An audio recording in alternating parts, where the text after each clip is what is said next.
is a renowned scholar known for his contribution in the field of subaltern studies and related fields of historiographic and cultural research. We decided to organize this distinguished lecture to remember and revisit the works of Ranajit Guha. We are privileged to have today with us Professor Sukanta Chaudhury, Professor Emeritus, Jadavpur University. Professor Chaudhury needs no introduction, as all we are familiar with his vast scholarly works. Today, he shall be focusing on the literary and linguistic aspects of Ranajit Guha's works. I thank and welcome Professor Sukanta Chaudhury, sir, for his time and kindly accepting our invitation. We are sure that today's discussion will open further queries and academic dialogues on Ranajit Guha's works. I now hand over it to Professor Sukanta Chaudhury for his lecture today. Welcome, sir.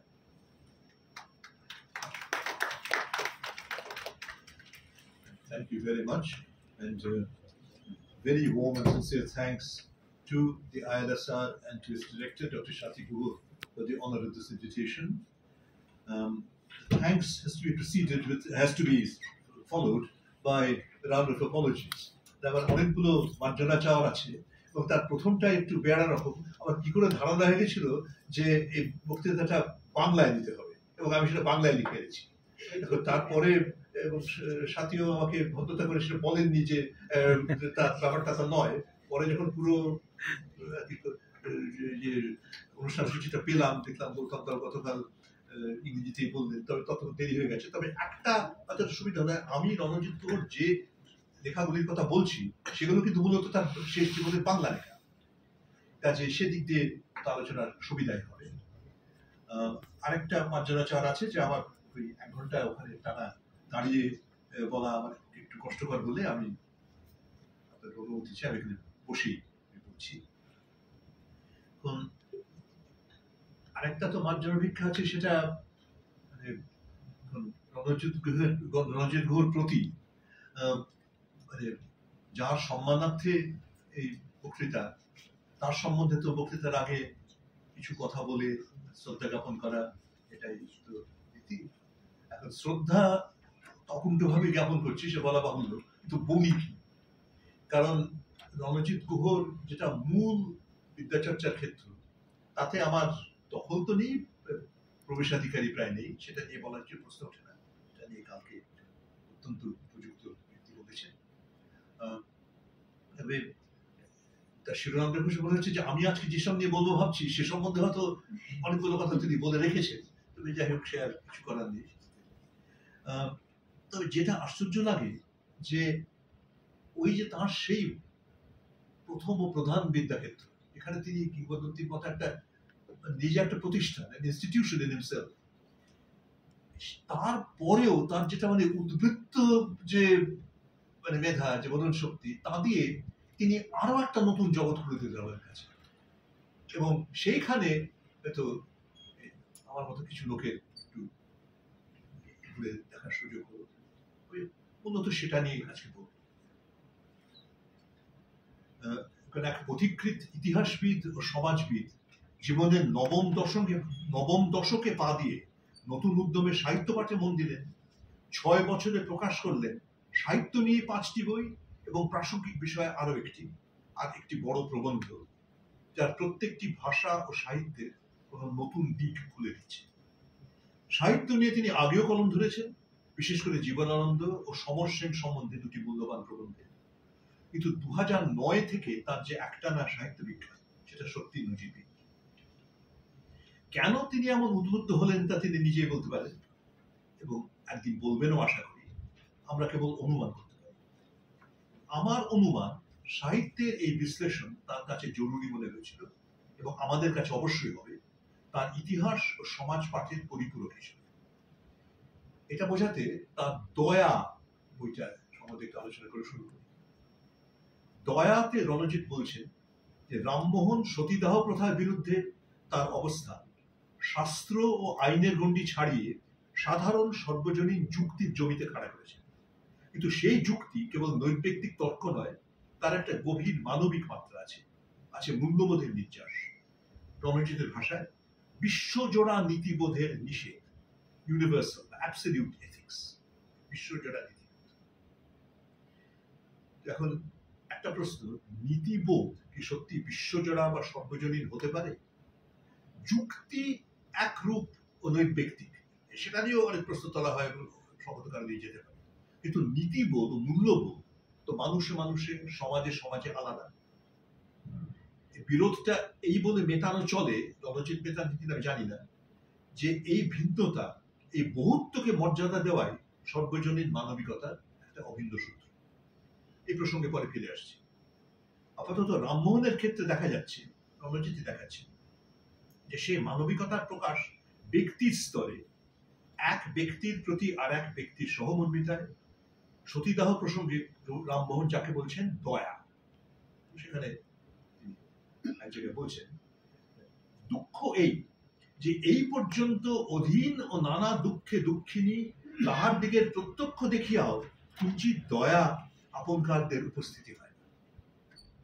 রণজিতের মন্তব্য, সব তর্কের শেষে এই কটি কথায় যুক্তির অঞ্জলি ছাপিয়ে যে বেদনা উপচে পড়ছে, তার আবেদন কিন্তু প্রত্যক্ষ অভিজ্ঞতার কাছে নয়। যে রামমোহন বলছেন তাহাদেরকে প্রত্যক্ষ দেখিয়া, কিন্তু রণজিৎ বলছেন আসল যে মানদণ্ড এখানে প্রয়োগ করা হচ্ছে সেটা প্রত্যক্ষ দর্শন নয়, সেটা হচ্ছে অনুভূতির কাছে। অনেকে একসঙ্গে এই অনুভূতি বোধ করতে পারে, কিন্তু মূলত এটা একক ব্যক্তির প্রতি একক ব্যক্তির একটা বোধ, একটা সহ অনুভূতি।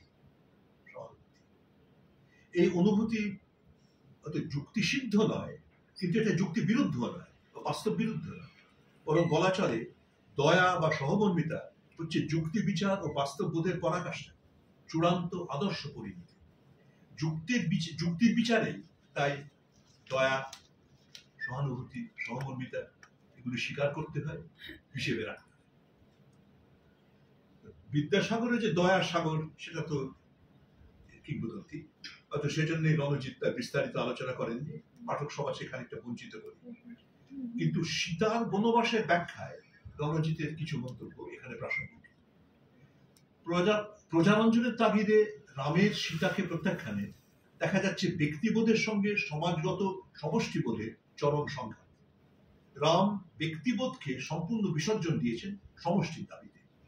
সেটা কিন্তু শুধু তার নিজস্ব ব্যক্তিগত ত্যাগ নয়, আরো চরম ও কেন্দ্রিক ভাবে সীতার ব্যক্তিসত্তাকে বিকিয়ে দেওয়া। তার নিজের দাম্পত্য সুখ ত্যাগ পুণ্যকীর্তি হতে পারে, নাও হতে পারে, যেভাবে আমরা দেখি, কিন্তু সীতার ব্যক্তিসত্তাকে অস্বীকারে সহমর্মিতা ও সাধারণ মানবিক মূল্যবোধের যে অভাব, তা নিঃসন্দেহে নিন্দনীয় ও হানিকর। রণজিৎ বলছেন যে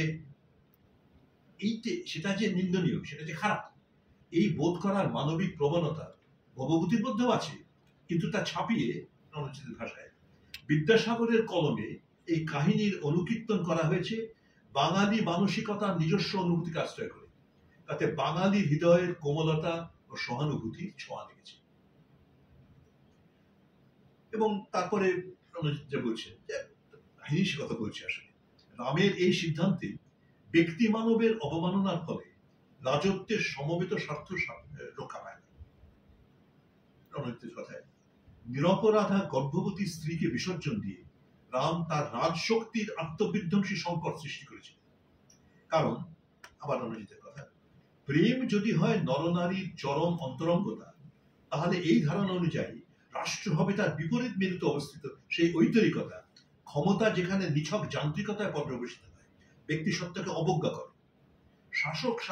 শাসক শাসিতের সম্পর্কে রক্ষণাবেক্ষণের নামে তখন দমন পীড়নই যেন অগ্রাধিকার পায় রাজার সংকীর্ণ অনুদার প্রত্যক্ষগতিতে। এক কথায়, সমাজ গঠন, সমাজ শাসনে যুক্তি ও বাস্তবতার প্রাণদায়ী উপাদান হলো আবেগ, অনুভূতি, মানবিকতা, সহমর্মিতা, এবং সেগুলির কেন্দ্রবিন্দু হিসাবে ব্যক্তি মানুষের সত্তা স্বীকৃতি। সমাজ জীবনের এই দিকটা সাহিত্যে সবচেয়ে বিশদে ও সবচেয়ে বিস্তারে প্রতিফলিত। তার সমাজ দর্শনের এই দ্বিতীয় দিকটা স্পষ্ট করার জন্যই যেন রণজিতের পরিণত বয়সে সাহিত্য নিয়ে এত চর্চা। এই রচনাগুলি তার পূর্বেকার সমাজ চিন্তা থেকে সরে এসে নয়, বরং সেটাকে আরো বিস্তৃত করে। এই কথাগুলো আমি প্রথম বলছি না, আগে বলেছেন পার্থ চট্টোপাধ্যায় রণজিৎ গুহের রচনা সংগ্রহে আনন্দ সংস্করণের প্রথমখণ্ডের ভূমিকা। আরেকটু দেখেন, ব্যক্তি ও গোষ্ঠীর অবস্থা বিপ্রতীপ কিন্তু সম্পৃক্ত। একটি বুঝতে অন্যটি অপরিহার্য। ব্যক্তির সমষ্টিতে তো গোষ্ঠী, আবার ব্যক্তি সত্তা রূপ পায় গোষ্ঠীর প্রেক্ষিতে। জনহীন দ্বীপবাসী রবিনসন ক্রুসোকে যথার্থ অর্থে ব্যক্তি বলা চলে? ব্যক্তি মানে তো যা ব্যক্ত হচ্ছে, প্রকাশ হচ্ছে। এখন সে তার নির্জন দ্বীপে ক্রুসো কার কাছে নিজেকে প্রকাশ করছে? বলা যায় ব্যক্তি ও গোষ্ঠী হচ্ছে একই মৌলিক মনুষ্যত্বের দুটো প্রকাশ বা দুটো দিক, এপিটোপিট। প্রত্যেক ব্যক্তি পৃথক, কিন্তু সমাজ জীবনে তাদের মধ্যে একটা নিবিড় বহুমাত্রিক সম্পর্কের জাল গড়ে ওঠে। ব্যক্তি স্তর ছাপিয়ে একটা সর্বাত্মক মনুষ্যত্ব সৃষ্টি হয়। সমাজে যত লোক সকলেই আমার মত, তাই তাদের সঙ্গে আমার সমন্বয় ও সহাবস্থানের প্রশ্ন ওঠে। অথচ কেউই ঠিক আমার মতো নয়, তাই তাদের কাছ থেকে আমি নতুন কিছু, বাড়তি কিছু পেতে পারি। সামাজিক অস্তিত্ব থেকে যেভাবে সমৃদ্ধ হতে পারি, তা একা থাকতে পারতাম। বলা যেতে পারে আমার সহমানবেরা আমারই এক একটা বিকল্প বা রূপান্তর। তাদের সঙ্গে বাস করে আমি কিছু দিই, কিছু পাই, প্রত্যেকেই আরো বেশি করে আমি। সমাজের নিচুতলার প্রাপ্ত মানুষজন, সাবঅর্ডিনেট, তাদের এটাই দীনতা ও বঞ্চনার কারণ। এই দেওয়া নেওয়ার বিনিময়ে তারা এক পঙ্ক্তিতে তো নয়, প্রায় আদৌ অংশ নিতে হবে। উচ্চবর্গীয়দের সমতুল্য বিকল্প বলে তারা গণ্য হয়।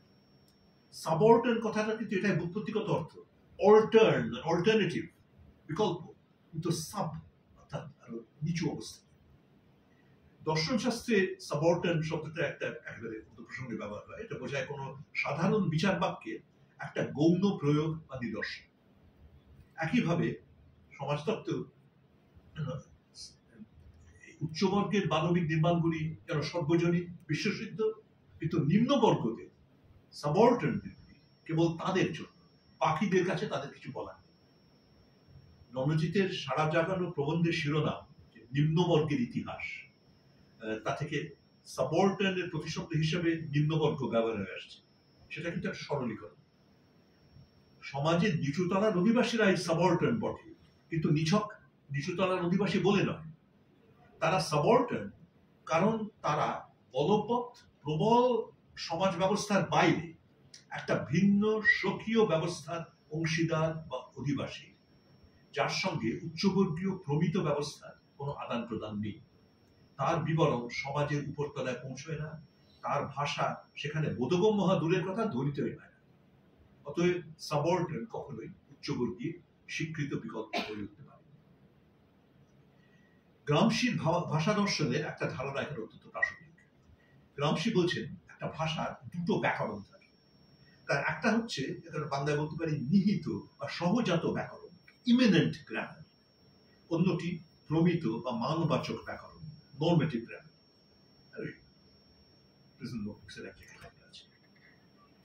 এই দ্বিতীয়টি, যেটা মানবাচক ব্যাকরণ, নর্মেটিভ গ্রামার, এটাই মানে ঠিক করে দিচ্ছে, মানে ফরমান জারি করছে যে এটা ঠিক, আর কিছু ঠিক নয়। এই মানবাচক ব্যাকরণটি উচ্চবর্গীয়দের দখলে। নিজেদের আধিপত্য বজায় রাখতে তারা নিম্নবর্গীয়দেরও সেই বিজাতীয় ব্যাকরণ শেখায় ও বলায়। ফলে নিম্নবর্গীয়দের স্বাভাবিক উচ্চারণ, নিজস্ব উচ্চারণ চাপা পড়ে যায়, হারিয়ে যায়। গায়ত্রী চক্রবর্তী স্পিভাক তাই বলেছেন, নিম্নবর্গীয়দের বয়ানে কি বলা হচ্ছে তা নয়, কি বলা হচ্ছে না সেটা আরো গুরুত্ব। The notion of what the world cannot see becomes important. স্পিভাকের কথা, তার সেই বিখ্যাত Can the Subaltern Speak? সেই প্রবন্ধের শেষে গায়ত্রী আরো নির্মমভাবে বলছেন, The subaltern cannot speak. একেবারে শেষে সাবঅর্ডিনেট চর্চার উদ্দেশ্য সেই অনুচ্চারিত ভাষা উদ্ধার করে ফুটিয়ে তোলে, প্রচার করা। এইসব মূল ম্লান মুখ মুখে দিতে হবে ভাষা। কিন্তু এভাবে বললে একটা প্রশ্ন, রবীন্দ্রনাথ 1894 সালে এমন লিখেছেন, বেশ করেছেন, অতটাই তখন বলতো কে। কিন্তু আজ সাবঅল্টার্ন তত্ত্বের প্রসঙ্গে বললে শ্রেণীগত ঔদ্ধত্য বা আধিপত্য বিস্তারের একটা উৎকট ইঙ্গিত এসে পড়ে। আরো বড় বিপদ এমন প্রচেষ্টায় সে ভেন্ট্রিলোকুইজমের ধাঁচে সাবঅল্টার্নের মুখে যে কথাগুলি বসানো হতে পারে বা অবধারিতভাবে এটা বসানো হবে, সেটা হচ্ছে বর্ণছড়া উচ্চবর্গীয়গুলি। গায়ত্রী তার সেই প্রবন্ধে ক্যান দ্য সাবঅল্টার্ন স্পিক বলছেন, the historian must suspend the clamor of his or her own consciousness. তার নিজের চেতনার ভেতরে যে একটা উচ্চগ্রামে অনেক কিছু বলা হচ্ছে, সেটা তার চেপে দিতে হবে, নীরব করে দিতে হবে, এবং বুঝতে হবে যে যেটা তার আর কি, যেটা তার ক্ষমতা, যেটা তার সৌভাগ্য যে তিনি এরকম বলতে পারেন, সোচ্চারে কিছু বলতে পারেন, এটা আসলে কিন্তু একটা অপ্রাপ্তি, একটা ক্ষতি। The post-colonial intellectuals learn that their privilege is their loss. এবং এই প্রেক্ষিতে দেখা যাক রণজিৎ গুহর নিম্নবর্গের ইতিহাস প্রবন্ধের কয়েকটি প্রধান চিন্তা। উচ্চবর্গ ও নিম্নবর্গের বৈপরীত্যকে রণজিৎ সোজাসুজি তুলে ধরেছেন ইতিহাস ও সমাজের মূল গাঠনিক সূত্র হিসেবে। তার কল্পায়নে বিপ্রতীপ দুটি সমতুল্য, অর্থাৎ সাবঅল্টার্ন মানে শাসক গোষ্ঠীর নিচে নয়, মানে নিম্নবর্গীয় উচ্চবর্গীয় বলে কিছু নেই, দুটি বর্গেই এক জমিতে সমান দাঁড়িয়েছে,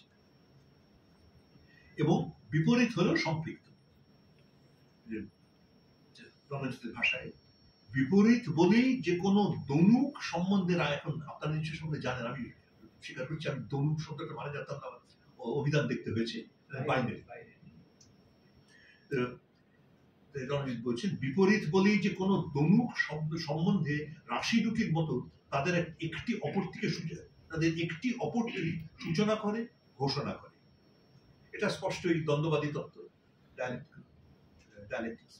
যদিও কট্টরভাবে আরোপ করা হচ্ছে না যে ওই যে দুটি যে ধারা, সেগুলি মিলতেও পারে, আবার নাও মিলতে পারে, রাস্তায় যেতে পারে। রণজিৎই বলছেন তার ভাষায়, তারা বৈপরীত্যে বাঁধা এবং বেনিবন্ধের মতো কখনো কখনো তারা ঐতিহাসিক প্রতিচ্ছেদে যুক্ত হয়, কখনো আবার নিজ নিজ খাতে বয়ে যাবে। এমন ইতিহাস লেখার জন্য রণজিৎ যে সূত্রগুলি নির্দেশ করেছেন, তার শেষ এবং সবচেয়ে তাৎপর্যপূর্ণ হল নিম্নবর্গীয়দের এবং পাশাপাশি উচ্চবর্গীয়দেরও চৈতন্য, এই শব্দটি ব্যবহার হচ্ছে, চেতনা নয়, চৈতন্য। এর ভিত্তি আমরা ধরে নিতে পারি মার্কসের কনসিয়াসনেসের ধারণা। মার্কসীয় তত্ত্বের বিস্তারে যাব না, কিন্তু এটা মানে রণজিতের প্রসঙ্গে বলা যায় যে চৈতন্য বলতে তিনি বোঝাচ্ছেন যে সাধারণ ধারণাগুলি কোনো ব্যক্তি বা গোষ্ঠীর মনের গভীরে গেঁথে গেছে, তার সমস্ত চিন্তা, উক্তি ও কাজকর্ম প্রভাবিত করছে, এবং তার সামাজিক অবস্থান নিজের অনুভূতিতে প্রত্যয়িত করছে। অবধারিত সবিরোধে এই চৈতন্য সবটা সচেতন নয়, অনেকটাই স্বচ্ছন্দ ও স্বভাবক। পরিণত বয়সে সাহিত্য ও ভাষা সম্বন্ধে তার বাংলা রচনাগুলিতে এই ধারণাটাকে রণজিৎ একটা নতুন পর্যায়ে নিয়ে গেছে। তিনি যাকে চৈতন্য বলছেন, তার সবচেয়ে গহন স্তর খুঁজে পাচ্ছেন ভাষা, এবং ভাষার শব্দভাণ্ডারে নয়, ভোকাবুলারিতে নয়, তার ব্যাকরণ ও বিন্যাসে, গ্রামার এন্ড সিনট্যাক্স। গ্রামশির ইমিনেন্ট গ্রামারের সজ্ঞান বা অবচেতন প্রতিফলন। বাক্য গঠনের যে মৌলিক ছক, তার মধ্যে নামপদ, সর্বনাম, ক্রিয়াপদের অবস্থান ও আন্তঃক্রিয়া, আদৌ কোন ভাবটি নামপদ আর কোনটি ক্রিয়াপদে আধারিত হচ্ছে, পদতত্ত্ব আর অন্বয়, সিনট্যাক্সে এইসব বৈশিষ্ট্যে নিহিত আছে সেই ভাষাগোষ্ঠীর নিগুড় বিশ্বদর্শন। জগৎটা কিভাবে দেখা হচ্ছে, কি ছাঁচে ঢালা হচ্ছে, কিসের সঙ্গে কিসের সম্বন্ধ স্থাপন করা হচ্ছে, এটা কিন্তু প্রত্যেক সভ্যতায়, প্রত্যেক ভাষাগোষ্ঠীর ভেতরে সূক্ষ্মভাবে হলো আলাদা। আমরা তো ভেবে দেখি না, কিন্তু আছে। একটা ছোট ছেলে মানুষ উদাহরণ দিচ্ছি, যেখানে ইংরেজিতে আমি হয়তো বলতে পারি I have a book, I have a house, I have a son. বাংলায় কিন্তু ওই হ্যাভ বোঝানোর, টু হ্যাভ, একটা কিছু মানে সম্পত্তি হিসেবে একটা কিছু দখলে রাখা, বোঝাবার কোনো একটা শব্দ তো আছে জানি, কিন্তু সহজ শব্দ তো কিছু নেই। আমরা বাংলায় কি বলি, আমার একটা বই আছে, আমার একটা বাড়ি আছে, আমার একটি ছেলে আছে, দুটি মেয়ে আছে, যাই হোক। এবং আরো এই যে সম্বন্ধবোধের ব্যবহার, এটাও এক অর্থেও একটা দখলদারি, একটা যেন আমারই সম্পত্তি, এরকম একটা ইঙ্গিত থাকছে, কিন্তু ঠিক আই হ্যাভ এর সঙ্গে একেবারে একতা নয়। কারণ এখানে দুটি সর্বনাম বিশেষের ভেতরে একটা সম্বন্ধ স্থাপন করা হচ্ছে, যেটা একটু অন্যরকম, সরাসরি সম্বন্ধ, কোনো ক্রিয়াপদের মাধ্যমে নয়। আরেকটু ভেবে দেখুন, আমি বাংলায় বলতে পারি আমার একটা বই আছে, না বলে বলতে আমার কাছে একটা বই আছে, কিন্তু আমার কাছে একটা বাড়ি আছে আমি কখনো বলবো না। আর আমার কাছে দুটি ছেলে আছে, তো কখন যদি বলতে চাই যে আমার দুটি পুত্র সন্তান আছে, কখনই বলবো না। তোমারটা মানে কেন এখানে বলছি মানে বলছি না, এই প্রশ্নের উত্তর আমি জানি না, কিন্তু ভাষাবিদরা হয়তো বলতে পারবে, এখন হয়তো খুঁজছেন, আমি জানি না। কিন্তু এই যে সূক্ষ্ম অন্যয়ের তফাৎগুলি এবং শব্দের যে ব্যবহারের যে তফাৎগুলি, এর ফলে কিন্তু পুরো আমাদের যেভাবে আমরা দুনিয়াটাকে দেখছি, সেই চিত্রায়নটা কিন্তু একটু আলাদা হয়ে যাচ্ছে। অনুবাদক মাত্রই জানেন যে ভাষায় ভাষায় গঠন আর বিন্যাসের পার্থক্যগুলি অনুবাদের সময় সবচেয়ে সমস্যা সৃষ্টি করে। বিশেষ বিশেষ শব্দের প্রতিশব্দ খোঁজা তুলনায় কিন্তু অনেক সহজ। মানুষের সমস্ত চিন্তা ও মানসিকতা নির্ধারণে ভাষার এই মৌলিক ভূমিকাকে রণজিৎ বরাবর বিশেষ গুরুত্ব দিয়েছে। তার লেখায়, তার নানা লেখায় তার নজির পাওয়া যায়। তার যে প্রবন্ধ সংকলন ইংরেজিতে the small voice of history, তার একাধিক লেখার মধ্যে এদিক দিয়ে সবচেয়ে উল্লেখযোগ্য একটা ছোট্ট লেখা, তার নাম হচ্ছে দি অথরিটি অফ ভার্নাকুলার পার্সেস। আরো একটা উল্লেখযোগ্য লেখা ডমিনেশন উইদাউট হেগেমনি। এই বইটার শেষ ভাগের দুটি উপভাগ, বিশেষ করে একটা ভাগ যেটা শিরোনাম হচ্ছে, উপশিরোনাম হচ্ছে দি ইম্পর্টেন্স অফ ইংলিশ। এখানে তিনি সোভিয়েত ভাষাবিদ ভালেন্তিন ভলোশিমোভের অনুসরণে কোন ভাষা আয়ত্তের দুটি পর্যায়ের কথা বলছেন। প্রথমটা হচ্ছে সিগন্যালিটি বা চিহ্নিকরণ, অর্থাৎ শব্দ দিয়ে আলাদাভাবে একটা মোটা দাগের অর্থ নির্দেশনা। দ্বিতীয়টি হচ্ছে সিমিওসিটি বা অর্থবহতা, শব্দের সম্পূর্ণ ব্যঞ্জনা ও তাৎপর্য সূক্ষ্মভাবে পরিবেশন করা। এখন ঔপনিবেশিক পরিবেশে দ্বিতীয় উপায়, ভাষাটি সম্পূর্ণ আয়ত্তে আনার জন্য ঔপনিবেশিক প্রজাকে নানাভাবে মানে একদিকে প্রলুব্ধ করা হয়, আরেকদিকে মানে শাসিয়ে তার ভেতরে ভাষা জ্ঞানটা ঢোকানো হয়।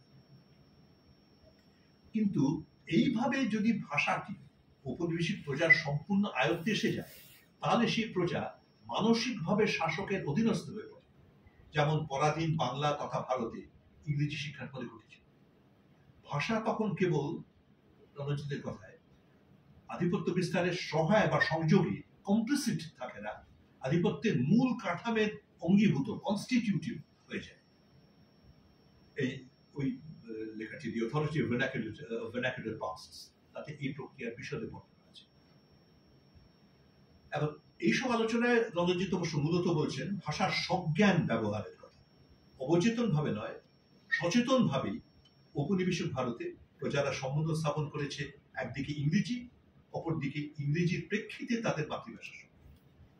তবে এই সজ্ঞান সম্বন্ধের নেপথ্যে অবচেতনে অবশ্যই কাজ করেছে, অবচেতন মানে অচেতনই বলতে পারি, কাজ করেছে ভাষার সেই পূর্বোক্ত যে গূঢ় নেপথ্য প্রভাব, যেটা তাকে বলছে ব্যাকরণের স্তরে অন্যয় ও পদবিন্যাসের গুপ্ত বার্তার মধ্যে দিয়ে। তার নতুন পর্যায়ের বাংলা লেখাগুলিতে রণজিৎ এই গুপ্ত বার্তাকে প্রকাশ্যে এনেছেন, খোলাখুলি আলোচনা করেছেন মানব সম্পর্ক সম্বন্ধে ব্যাকরণের নিহিত ইঙ্গিত। অন্যভাবে বলা যায়, সামাজিক সম্পর্কগুলি তিনি একেবারে বিমূর্ত স্তরে পাঠের গভীরে নিয়ে গিয়ে ব্যাকরণগত পদের সম্পর্ক ও বিন্যাসের ভিতরে শনাক্ত করেছেন। এই গূঢ় ও মৌলিক স্তরে পাঠ নির্মাণের প্রক্রিয়া এবং চেতনায় তার প্রতিফলনকে আমি অন্য কিছু প্রসঙ্গে পাঠের অধিবিদ্যা, টেক্সচুয়াল মেটাফিজিক্স বলেছি। এক্ষেত্রে আমি বলতে চাই, এই রচনাগুলিতে আমি বলবো আমরা রণজিৎ গুহকে পাচ্ছি পাঠের প্রগাঢ় অধিবিদ্যা বিশারদ হিসেবে, as a metaphysician of texts, ভাষার গুঢ়তম সূক্ষ্মতম গঠনের বিশ্লেষক হিসেবে। এবং আমি তাই ইচ্ছে করে টেক্সট বলছি, কিন্তু ল্যাঙ্গুয়েজ বলছি, পার্ট বলছি।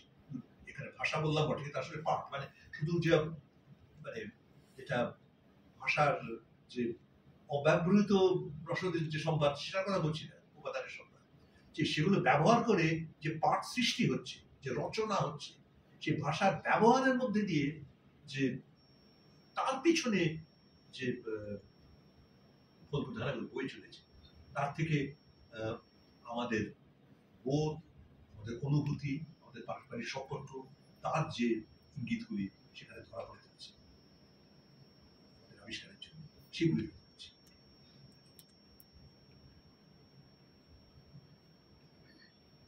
এখন সূত্র হিসেবে আমরা এখানে আমি নিতে চাই তার প্রিয় দুটি শব্দ বা পরিভাষা। একটি হলো সর্বনাম, আর একটি হলো উপচার। রণজিতের তত্ত্বে সর্বনামের কেন্দ্রিক ভূমিকাতে একটি চমক আছে। ভাষা দর্শনে সচরাচর সবচেয়ে গুরুত্ব পায় ক্রিয়াপদ। তো ল্যাটিনে তো ভেরবুম, ভেরবুম মানে শব্দ, তার থেকেই এখন বিভিন্ন আধুনিক ইউরোপীয় ভাষাতে ক্রিয়াপদ বোঝাতে ভার্ব শব্দ। যে প্রথমে ক্রিয়াপদ, তারপর নামপদ বা বিশেষ, এটাই তো আমাদের অভ্যস্ত যা যেটা তুলনামূলক মূল্যায়ন করে বিভিন্ন পদ। সর্বনামকে দেখা হয় বিশেষের একটা লেজুর হিসেবে, তার সবিশেষ কিছু নির্দেশ করে না। বিশেষের যে অর্থ, সর্বনাম তাৎক্ষণিকভাবে সেই অর্থ ধারণ করে। এক কথায় সর্বনাম হলো বিকল্প, সবকিছুর বিকল্প, কত পাকাভাবে কোনোটা নেই। বিকল্প বলেই এবং বিকল্পের ভূমিকায় এত নমনীয় স্বপ্নসহা বলেই রণজিতের দর্শনে সর্বনামের গুরু এবং তার নিহিত ব্যঞ্জনাগুলি সমাজ দর্শনের গুরু সূত্র হয়ে যাচ্ছে।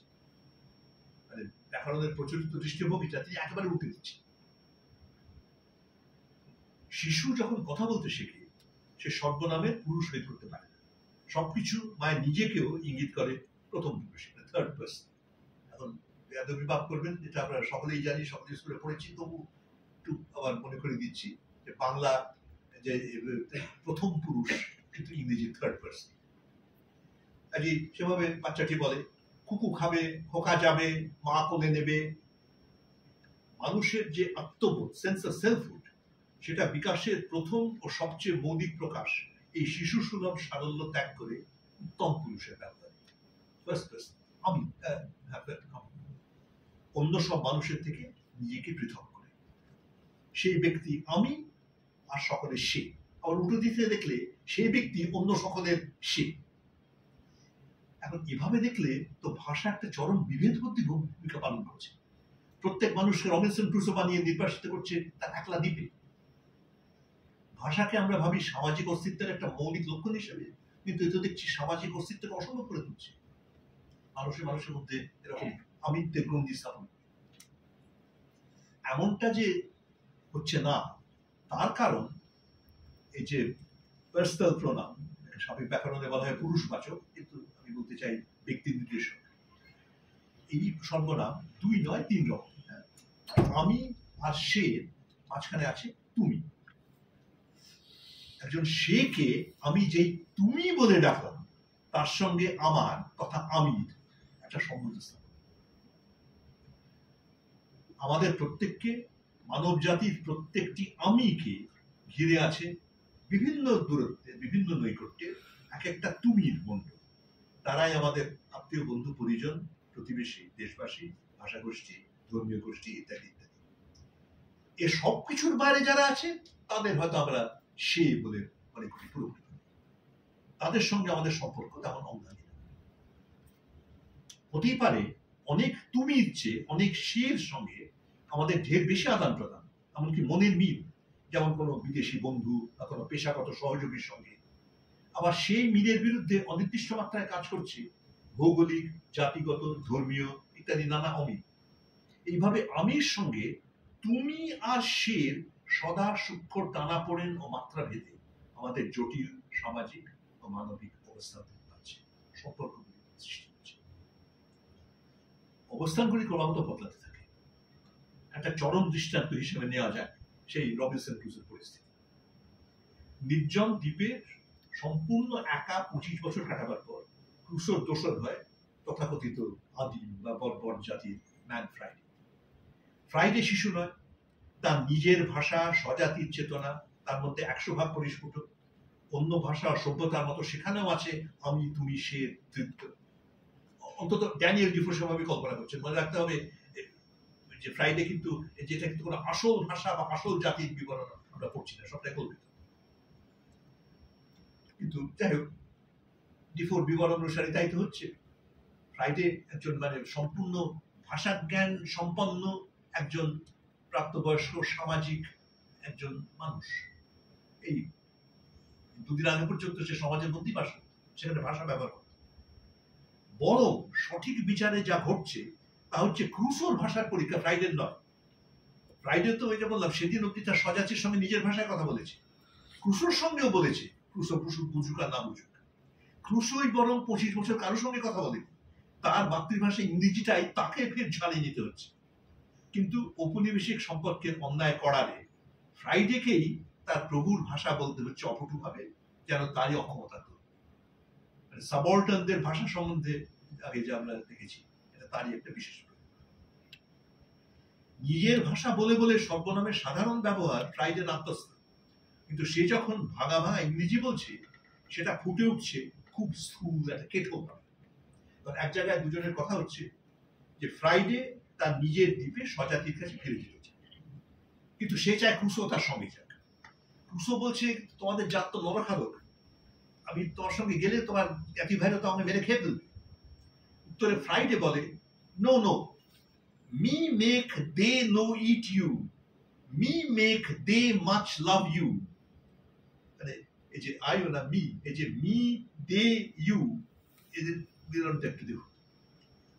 ইংরেজিটা অবশ্য মানে ইংরেজি বাংলা মানে প্রমিত ইংরেজি বাংলা যে কোনো ভাষার প্রমিত রূপে বহাল থাকবে, তবে অতটা চোখে টেকবে না। আমি দেখবো যে তারা তোমাকে হে না ফেলে, আমি দেখবো যে তারা তোমাকে ভালোবাসে। ফ্রাইডের আমি ক্রুসোকে তুমি বলে ডেকেছে।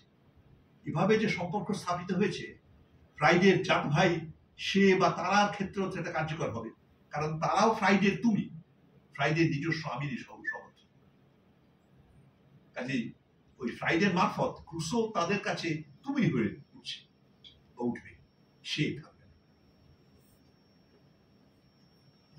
একটা নতুন সম্পর্ক সৃষ্টি হবে ওই সেই ফ্রাইডের জাত ভাইদের সঙ্গে। অর্থাৎ সর্বনামের আত্মক্রিয়ায় মানুষ ও মানুষের সম্পর্ক কেবল প্রকাশ পায় না, সৃষ্টি হয়। সর্বনামের নিহিত ধর্মই সম্পর্ক স্থাপন। মানুষ সমাজে বাস করে বলেই ভাষার দরকার, এবং তার মধ্যেও বিশেষভাবে সর্বনামের দরকার। ক্রিয়াপদ নয়, সর্বনামই ভাষার সামাজিক ধর্মের জীবনকাঠি। সর্বনামের নিহিত দর্শন অবশ্যই গণতান্ত্রিক, কারণ তা ব্যক্তি বা বস্তু নির্দেশক, কিন্তু কারো বিশদ পরিচয় নির্দেশ করে না। সবার ক্ষেত্রে সমান লাভ। সব মানুষই কখনো আমি, কখনো তুমি, কখনো সে, কেউই সদা সর্বস্ব আমি নয়। কাজে সর্বনামের মহিমায় আমাদের অহং বোধ এবারে নিছক ব্যাকরণের গতিতে বিদায় হচ্ছে, সমাজের উচ্চ নিচে এক হয়ে যাচ্ছে। সমাজ জীবনে মানুষ ও মানুষের তফাৎ আছে, অতএব তফাৎ আছে তাদের নির্দেশকারী বিশেষ্য, বিশেষণ ও ক্রিয়াপদের। যে কোনো ভাষার শব্দভাণ্ডার বোঝায় ধন, মান, বংশ, ধর্ম, লিঙ্গ ইত্যাদি প্রভেদ ও বিভেদ সূচক অজস্র শব্দ। রাম, শ্যাম ইত্যাদি ইত্যাদি হচ্ছে নাম বা ব্যক্তিবাচক বিশেষ্য। সেই ব্যক্তির বিশেষ পরিচিতি বোঝাতে সেই শব্দভাণ্ডার থেকে নিজস্ব এক প্রস্থ বিশেষ্য, বিশেষণ, ক্রিয়াপদ আসলে নেওয়া হয়েছে। বলতে পারি যে এখন রাম বাঙালি, শ্যাম দক্ষিণ ভারতীয়, রাম হিন্দি বলে, শ্যাম মারাঠি বলে। একমাত্র সর্বনামই তাদের সকলকে এক অভিধায় মিলিয়ে দিচ্ছে, এক জমিতে দাঁড় করাচ্ছে।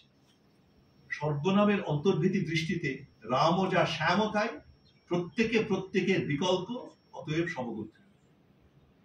এখন এখানে একটা খটকা আমাদের লাগতে পারে যে বাংলা হিন্দির মতো যেসব ভাষায় সর্বনামের একাধিক স্তর, তুমির পাশাপাশি সম্মানসূচক আপনি এবং অবজ্ঞাসূচক তুই, সেখানে তো কথাটা থাকছে না, আবার পুরোপুরি বরবাদ হচ্ছে না। সবকিছু এক না হলেও 3 স্তরে জড়ো হচ্ছে।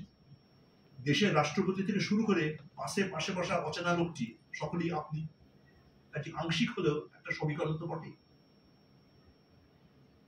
এবার এই সমীকরণ বা গণতন্ত্রীকরণ একটু অন্যভাবে দেখা যায়, একভাবে যেটা শুধু আমরা বাংলার পাঠকরাই দেখতে পারি। আর কি সর্বনামের একটা অভিনব প্রয়োগ আমরা তো সকলেই জানি, অনেকের হয়তো শুধু শুধু মনে পড়ে যাচ্ছে। গোপকে বলে তোমার আমার, গোপ কি কারু কেনা, গোফের আমি গোফের তুমি, গোপ দিয়ে যায় চেনা। এই দার্শনিক খেয়ালির অর্থ আমি তুমির অস্তিত্ব একটা গৌণ স্তর। আসল কথা হলো গোপ, এক একজনের গোপ এক এক রকমের, তাইতেই চেনা যায় কে হেড অফিসের বড়বাবু আর কে শ্যামবাবুদের দয়া। কিন্তু সাধারণভাবে গোপ ব্যাপারটা একটা সার্বিক শ্রেণী বা সত্তা, ইউনিভার্সাল ক্লাস। আমি বা তুমি তার অনুষঙ্গ মাত্র। এখন এখানেই প্রশ্ন, সত্যি কি তাই? গোফের পরিচয় আমার তোমার পরিচয়, কিন্তু আমির বা তুমির পরিচয় কি? জানি যে অল্প চেনা কোনো ব্যক্তি যদি বলা নেই খাওয়া নেই হঠাৎ তার জমকালো গোপ জোড়া কামিয়ে ফেলে কিংবা চুল কেটে ফেলে কিংবা জামা স্টাইল আমূল পাল্টে ফেলে, তাদের আমি চিনতে না পেরে লজ্জায় পড়ি। আমার তো প্রায় এরকম অবস্থা ঘটে। তার কারণ মানুষটাকে আমি ভালো করে চিনি না, তার আমিত্বের সঙ্গে আমার পরিচয় নেই, এবং সেই জন্যই এই বাহ্য লক্ষণের লেভেল সেটে আমি তাকে চেনার চেষ্টা করছি। আর এটাও ভাবতে হবে, অর্ধেক মানব জাতির তো গোপ থাকার প্রশ্নই ওঠে না। ওটা তো তুমি আমির মতো একটা মৌলিক পরিচিতির লক্ষণ হবে কি করে? বামুন চিনি পইতে প্রমাণ, বামুনি চিনি কি করে? এক কথায় গোপ দিয়ে আমি তুমি চেনা যায় না। আবল তাবলের বড়বাবু আবল তাবল বকছেন, সেটাই মজা। মজার পেছনে কিন্তু খুব সিরিয়াস একটা বার্তা আছে, বিশেষত আজকের দিনে। গোফের আমি গোফের তুমি ধারণাটা তো বিভেদকারী।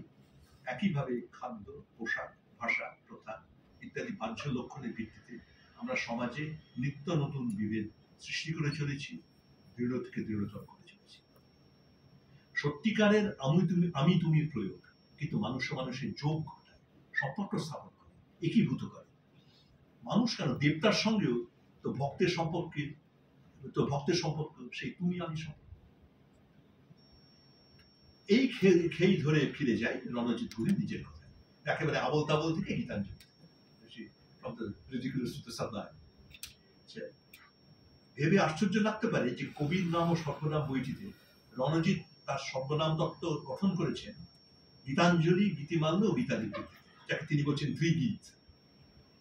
এই 3টি বইয়ের কবিতাগুলি বা গানগুলি সেগুলো তো মূলত ঈশ্বর ভক্তি নিয়ে, কিন্তু রণজিতের ব্যাখ্যায় এখানে মানুষের সঙ্গে দেবতার সম্পর্ক প্রভু ও সেবক কোচের উচ্চনীচ সম্পর্ক নয়, আমি আর তুমি সমতল অবস্থা। যতটা পূজা অন্তত ততটাই প্রেম। রণজিৎ বিস্তারে বলছেন, বেশ খানিকটা ভাষা আমি উদ্ধৃত করছি। গোটা ত্রিগীতেই আমি তুমির সম্পর্ক কেন্দ্র করে সেই ভাবের ঐক্য বিকিরিত হয়েছে। আমি কে তুমি এবং তুমি কে আমি সাজিয়ে উপচারের কৌশলে তা বহুরূপে ব্যক্ত হচ্ছে কবিতার পর কবিতায়। কোথাও ভক্তির পাত্র আমি, কোথাও আর ভক্ত তুমি, কোথাও আর তুমি। আসলে ত্রিগীতের প্রত্যেকটি কবিতায় আত্মকথা, সেদিক থেকেই তাদের ঐক্য ভাব। সেই ভাবের ঘোরে তাদের নায়ক যে আমি এবং তার অপর যে তুমি, তারা বারে বারেই এক অন্যের ভূমিকায় অনুবাদের নাটক চলছে।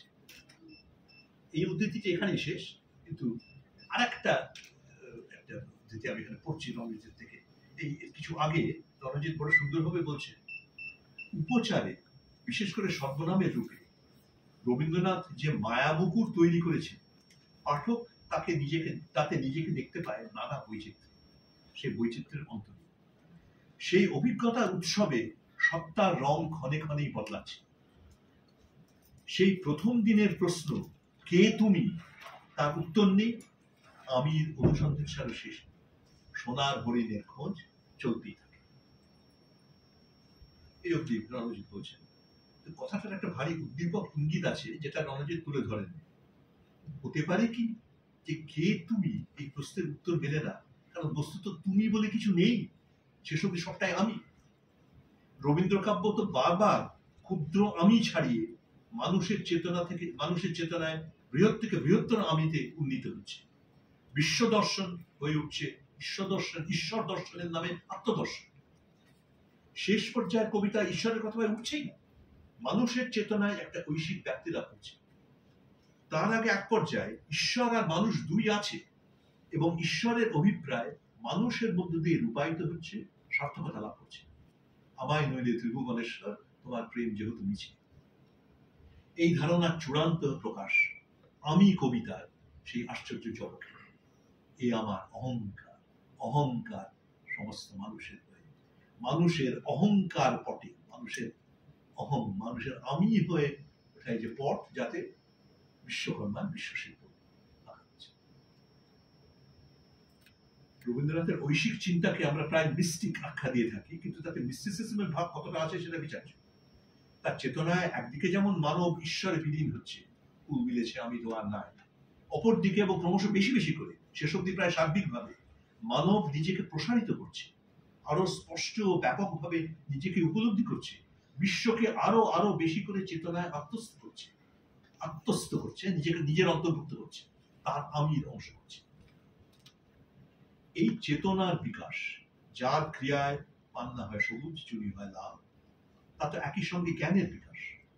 আমরা কিছু জানি বা উপলব্ধি করি কিভাবে?